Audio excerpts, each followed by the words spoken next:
Kalau suami kerja, sedang menuju ke tempat kerjaan, kemudian kecelakaan dan meninggal dunia, apakah termasuk orang yang mati syahid? Iya. Karena dia sedang menuju jihad fi sabilillah. Langkah-langkahnya sedang mencari nafkah untuk menghidupi keluarganya. Dia capek, dia lelah, dia berjuang untuk mendapatkan rizkinya yang halal, yang thayyib. Kemudian ketika dia mendapatkan hal tersebut, dia bawa untuk keluarganya, maka jihadu fi sabilillah. Orang yang sedang berjuang, orang yang sedang mencari nafkah bagi seorang suami, maka langkah-langkahnya tercatat orang yang jihad fi sabilillah. Orang yang meninggal ketika jihad fi sabilillah, maka dia akan Allah muliakan. Ya. Yang membedakan adalah niat. Akankah itu menjadi ibadah? Akankah memang itu hanya sebuah perkara yang mubah saja? Karena perkara mubah, perkara yang tidak ada nilainya, tidak ada pahalanya, bisa bernilai besar pahala kalau disertai dengan niat.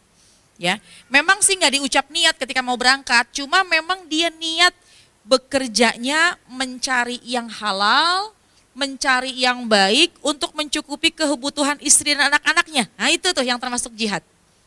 Tapi kalau dia nggak peduli, mau halal kek, mau haram kek, nggak apa-apa juga, nggak apa-apa deh haram deh, misalnya gitu ya. Nah itu tidak termasuk meskipun dia sedang menuju perjalanan pekerjaan.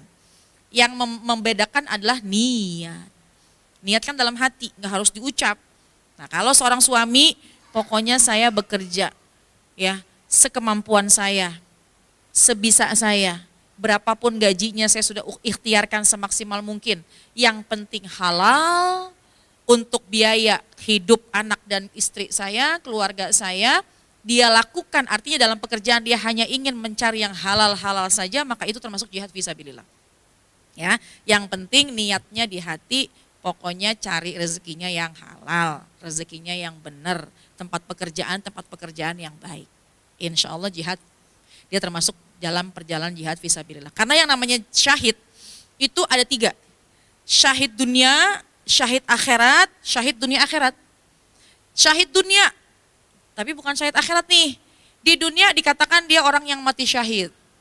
Mungkin ketika meninggalnya tidak dimandikan, tidak dikafankan gitu ya. Tapi orang taunya dia syahid aja. Di dunia terkenal dia orang yang mati syahid. Tapi hatinya nggak ikhlas.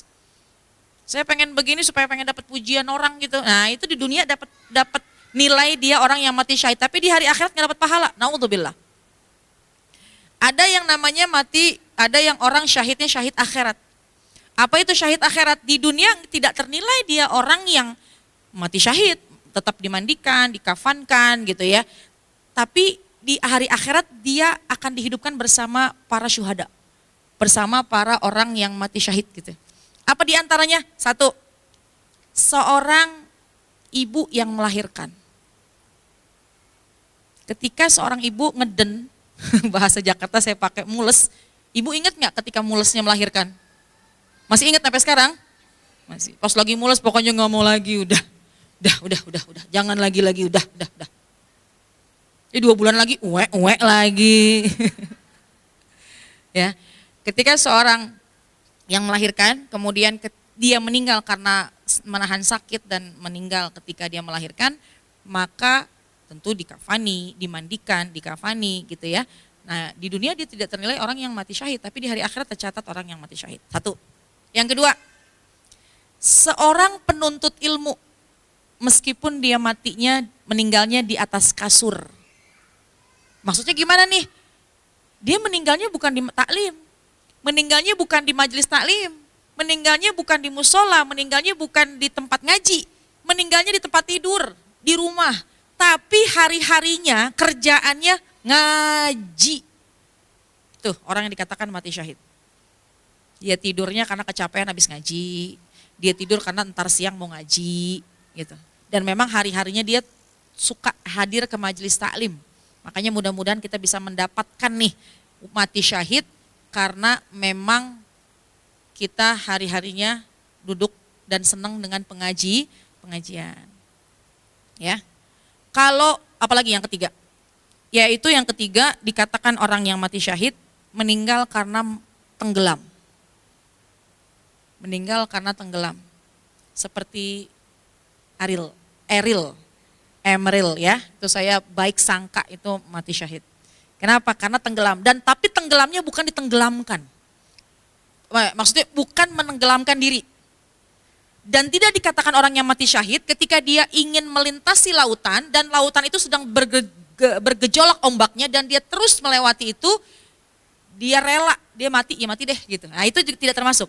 Karena dia pasang badan menyerahkan umur gitu istilahnya. Udah tahu gelombangnya lagi besar, dia tetap maju. Gak apa-apa deh mati syahid, enggak, itu enggak termasuk. Tapi dia lagi jalan, memang tidak ada niat untuk menghabiskan nyawanya, tapi tiba-tiba Allah tenggelamkan, itu mati syahid. Ya, juga ya bukan berarti ketika suami istri ke Ancol berangkat gitu. Tengah laut, bang bagaimana bang kalau kita berdua? Karena mati syahid nih bang, nah, itu enggak. Mati konyol itu namanya ya. Enggak, ya. Gitu. Nah, jadi kemudian yang tertimpa reruntuhan, mati syahid. Yang terbakar, mati syahid. Yang mempertahankan harga diri, mati syahid. Dan orang yang meninggal karena kena wabah, mati syahid. Covid kemarin tuh ya, nah kita berbaik sangka yang meninggal kemarin insya Allah semuanya dalam keadaan yang baik. Amin ya Rabbal. Itu syahidnya syahid akhirat. Di dunia tetap nggak ada yang tahu bahwa dia ini mulia. Tapi ketika nanti di hari akhirat, ini subhanallah Allah akan muliakan tempatnya. Ada lagi syahidnya dunia akhirat. Di dunia memang dia ternilai orang yang syahid, ya tidak dimandikan, tidak dikafankan, langsung dikuburkan. Dan di akhirat pun dia akan menjadi orang ternilai orang yang mulia. Nah itu orang yang di dunianya matinya syahid, ikhlas hatinya. Dan sekarang zaman sekarang sih nggak ada. Tapi adanya di mana? Di Palestina. Di Palestina ketika meninggal dunia syahid, orang tahu semua syahid. Dan di hari akhirat bisa jadi dia pun juga akan dibangkitkan dalam keadaan yang mulia. Subhanallah, darahnya itu terbawa dalam, darah karena ditembak, terbawa dalam dalam dia kuburnya, maka bangkitnya nanti dalam keadaan yang harum. Ya. Tapi kalau ada ustazah gimana kalau misalkan bunuh diri karena memperjuangkan agama Islam? Enggak, itu mati konyol karena Islam tidak mengajarkan bunuh diri. Ya, Allahu a'lam. Ya, itu terkait dengan seorang suami yang bagaimana ketika dia sedang bekerja kemudian meninggal dunia. Yang penting niat.